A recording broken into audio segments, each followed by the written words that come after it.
Right, we are back for episode 4, and this episode we're going to be talking about the do's or the do nots and the takes and take nots of supplements. So, Jeff, take it away, my man. Supplements. So the thing that everyone thinks is like the most important thing, the thing that they dial in before they dial in the basics. So I think the key with supplements, and I say this all the time, is the giveaway is in the name. So they are there to supplement, because there is technically an argument here that no one needs any supplements. Like if you did just sleep well, eat well and train hard, you're still going to build muscle, you're still going to be able to build an incredible physique with no supplements. So I feel like people put too much emphasis on supplements being magic pills and magic tricks and these things that are just going to excel their physique. And we can blame marketing for this. I would be lying. I don't know if you remember I remember my first tub of protein, age whatever I was, 16. I remember hiding it in my wardrobe at home. I remember my mum finding it and thinking it was steroids, right? So this proves my point. Her reaction was like, I'd just done the worst thing ever. And it was quite exciting. I actually used to have to go into a shop because I'm old. I used to go into a shop in Burnt Oak. I used to drive there and buy my supplements. But browsing those supplements and actually looking at stuff on the shelf, like you can see Ronnie Coleman and Dorian Yates and all the everyone on the labels, and it's exciting, right? So I get it. I fully get it. I think the most important thing is for people to realize the key is in the name. Like supplements are there to supplement your diet.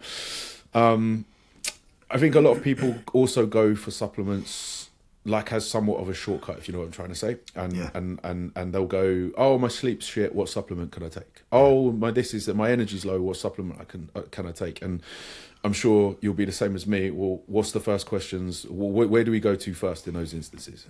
When someone says, oh, what supplement? I go, and what is our lifestyle like? What is our diet like? What is our stress management like? What is our sleep like? Like, for me, it's always a case of what can we get out of lifestyle adjustments first? Then when we actually do put supplements in, they'll actually do the thing that they're meant to do. Because guess what? Literally. If you fucking use supplements and everything else is shit, then it doesn't do anything, or it doesn't work or maximise the efficiency of the supplement. So I always look at it and I'm like, I don't really start plans with supplements already. They'll get some basic health stuff, which we can obviously cover.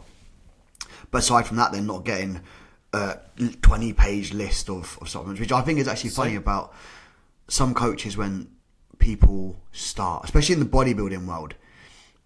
I remember getting my first plan from Kuba and I was like, fucking hell, I was natural and I was spending £120 a month on supplements. Yeah. Like, what? I need that. So my diet is so good that I need that. Spend that amount of money to... Yeah, but there's also an element of, over the years, like real talk, I've had this with some of my clients where they'll say, I'm sure you'll agree, I'm like, supplements, therefore, not always, can somewhat be considered by many like a luxury item, because there are certain supplements that, for example, we don't need, but I might take now because I can just chuck the money out. I'm like, I can run it through the business, whatever. I'm in a position where I'm all right with it, right? As opposed to, I have bodybuilded. I have body built. I have trained in it over the year, body built. Yeah, I have body built. In my early 20s, I had no money. I was fucking skint, right? So I remember, like, even my food shop was tins of tuna, potatoes. It was a budget food shop. I was going to the freezer section and loading up on as much frozen. I still do that now, to be fair. But the frozen fruit, frozen berries, frozen veg. But my early years of bodybuilding were literally as big pack eggs as I could find, the cheapest ones. But I wasn't, now I'm Ocado. Now I'm a snob when it comes to food. Now I'm Ocado, M&S eggs, M&S salmon. But like back then, I had no money. Back then, I was so broke that I was bodybuilding on the cheapest potatoes, tuna. And guess what supplements I was taking back then? Like none. There were none needed. I remember I was buying big bags of, this was before my protein got expensive and started focusing on their branding, but I was OG when I started using my protein. It was like there was like 3 people working for the company. I used to just get these big 5-kilo bags of unflavored. I used to get unflavored to save the £4 on getting like a chocolate flavor or vanilla flavor. So I was just you know, going to fruit markets, fruit and veg markets, and just loading up potatoes, bananas, all the things that I could as cheap as possible. So by that logic, you know, I built a lot of muscle in those early years as well, because it was new exposure, it was new stimulus. I was training hard, I was eating well, I was doing all the things that needed doing without any of the supplements. Did it hold me back? No. Yeah, I'm the same. I mean, I don't think I started taking supplements until I was probably about 20, 21. Yeah. Same as you. Fucking like when I come out of school, I was broke as a joke, mate. I earned fucking 10 grand a year. I wasn't spending my £800 paycheck on supplements. So same as you. My meals were literally oats, and I think I'd done eggs with it. Typical bodybuilder. 2 meals of chicken and rice, beef and potatoes, and then oats and eggs again in the evening. And that was it. And actually, if you want to get complex with that, and if you actually now, you know, with the knowledge we've got now, if you want to start looking into micronutrients and vitamins and minerals, like you've got a good. I was trying to get like tins of mackerel and stuff then. So it's like from a fish oil, but from an Omega's point of view, it's like I'm still getting every. And this is the thing that people go back to supplements and supplement being there to supplement your diet. They're not magic pills. They're the whole idea there is to supplement anything that you are potentially deficient in. But listen, the fitness industry thrives on it profits on confusion, right? So this is where people get kind of the marketing is so good with supplement. Can you hear my kids? Is that coming through clear as day? Just coming through clear as just it's the fitness industry profits from confusion at the end of the day. So the more people are sold this idea that this supplement is going to fix their problem, that's how that industry profits. I think it was like a trillion. 2 trillion or something, isn't it? I think they said it's insane. 2026 or 2027 is predicted for like 2 trillion or 3 trillion, which is nuts. Insane. I think as well, the other thing is, and this is again how it should be, is I spend more money now on supplements based upon blood work and like health markers, if that makes sense. And again, this is where I find it odd that you'll get some coaches that do just go, right, here's a list of, right, I want you taking vitamin this and you know, all these kind of like, you know, everything, where you sit there and go, what if it's not why? But why? Yeah, and especially like you said, when it's like, you know, if someone really does have the disposable cash to just drop 300-400 quid a month on supplement, but I would argue most people don't. And then I would still argue if you didn't need to, why would you? Why? I regularly review my own supplement sort of stack. So I will sit there sometimes, and I've just had some blood work back recently, and I will actually sit and look at my own blood work and go, okay, cool, well that's looking good. Do I still need whatever curcumin in? Do I still need this in? Is this precautionary? Is this one of those things that I've got in there as one of my luxury supplements, as I said? So I think just be, once again, it's like, you know, what supplements should I take? It's always for what reason and why. You know, if you for example can easily eat, and I've had clients that could do this, I've got friends that can do this, that can eat 200 grams of protein a day easily just from steak, eggs, chicken. Why take whey protein other than for convenience? It tastes brilliant as well. Yeah. So it's being able to just sit here and go, you know, I am quite, you know, I've got a bit of a sweet tooth, so I've got 2 of my meals a day are whey protein meals in, so I can have, you know, cream of rice and whey, or oats and whey, whatever it is, because for me that tastes like it's sweet, it kind of tastes like dessert, if you know what I'm trying to say. Yeah. But if someone else has got, you know, I've had friends and clients over the years who they eat chicken and potatoes for breakfast. They'll have steak and eggs or whatever with potatoes for breakfast, and just chicken and basically meat and rice or potatoes all day long. So therefore, do they need whey protein? No. And I actually, talking on the blood work thing, I actually had a client before. I remember I had him taking vitamin D, because I was like, it was the winter. I was like, we need vitamin D. And he got his bloods back, and it was his vitamin D was at 227. I was like, right, we're taking that straight out. There's no fucking need. Yeah. But on paper, if you didn't do it by blood work, well, everyone needs vitamin D that lives in the UK, because, you know, there's no direct sunlight. Because we're devoid of sunshine in this country, 100%. So should we? I was going to say, should we do like supplements you think are great or supplements that you think are shit? But maybe should we do this as like a tier list? Should we do your version, my version of what is absolute? Should we go S tier, A tier? Yeah. Maybe just do it as 3. So we go like top, like absolute top tier. Maybe like a middle tier, and then just be like dog shit Fucking tier, shit. the shit tier, not even worth the time of day. What's in there? What are you putting in top tier? Top tier. And then we'll agree, disagree, and see if we debate on anything. Top tier, I'm going to go creatine. I'm going to go 100%. I mean, so let's elaborate. Creatine, why?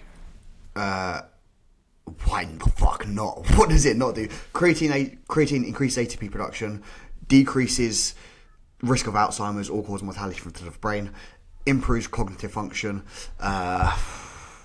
improves performance. What does it not do? Correct. There is no. I sit here now and I'm like, there is no real reason to just not have it in. What's your stance? Because I'm fascinated by this. Because I'm still somewhat on the fence. Like traditionally, people used to load creatine with 20 grams a day until you're saturated, and then go 5 grams a day. Now you've got people superdosing, megadosing. I've seen 20 grams. I've actually recently seen people doing 30 grams. What's your opinion on daily dose? So, I actually like a higher dose of like 10 to. If someone can handle it, 20. I've had some clients try and go up to 20, and I think digestive-wise it just causes havoc. Yeah, so I think for me, most people like 10 is probably the sweet spot. I will say this, so because I don't sleep enough, if there's days where I don't sleep enough, I actually will use 20 on those days. Yeah. Because there's been a study that shows that any of the kind of like retardation that it causes in the brain, it offsets that. Yeah. From the lack of sleep.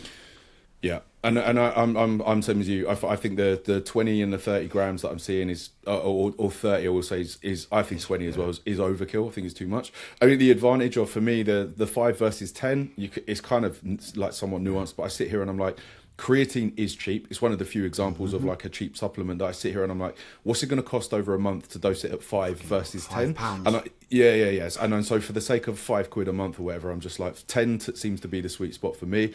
And I even with clients and when I always recommend 5 to 10 grams. I just think it's one of those things like, are you going to see a real world difference between 5 and 10? Probably not. It's just one of those 5 to 10. I think, yeah, agree. So what came next? What did you have? Did you say fish oils? Fish oils, yeah.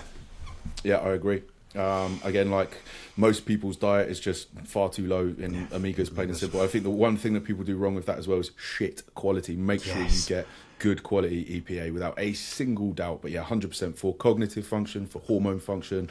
Fish oils, say I agree. I'm fully. Are we going to disagree on anything? So we've got creatine in, we've got fish oils in. What else is going on my top tier? I would say electrolytes. Yeah.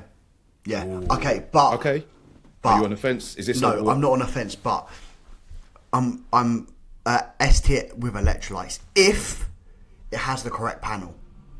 Yeah, I agree. Okay, yeah, good. That's a very good caveat. If it has a and I tell you what, the bodybuilding brands, and this is something I say this a lot to my clients, and we've got like the 8-week group coaching program Shred going on at the moment, and a lot of people in there, they go, oh, can anyone recommend a whey press, because it's in a group, everyone's just asking away, and I literally every single time I respond, I'm like, just go for bodybuilding, like use Perform or Naughty Boy, one of those reputable brands, because I've got Naughty Boy, I forget which one's which, I've got the Perform one's called Hydrate and the other one's called Hydration, basically. They're both Hydrate.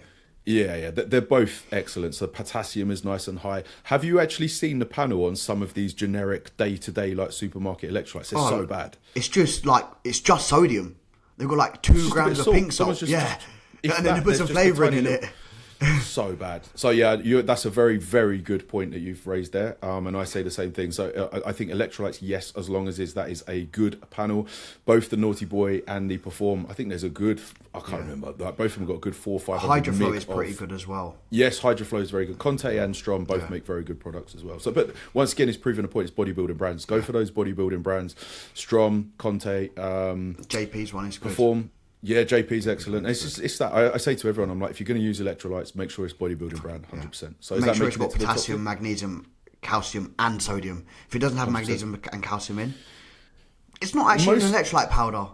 Agree. And most people's diet is far too low in potassium and is far too high, not necessarily too high, but it's higher in sodium. The ratio is not correct. Potassium isn't high enough. Correct. So I always say you're going to be you're much better off having an electrolyte in that's got a lot of potassium. I'd almost rather see potassium higher. I don't think there's any that actually do come higher. But in an ideal world, that would probably be best, because then it just means most people's sodium is going to sit a little bit higher. So, right, that's those 3. Anything else making the absolute S tier?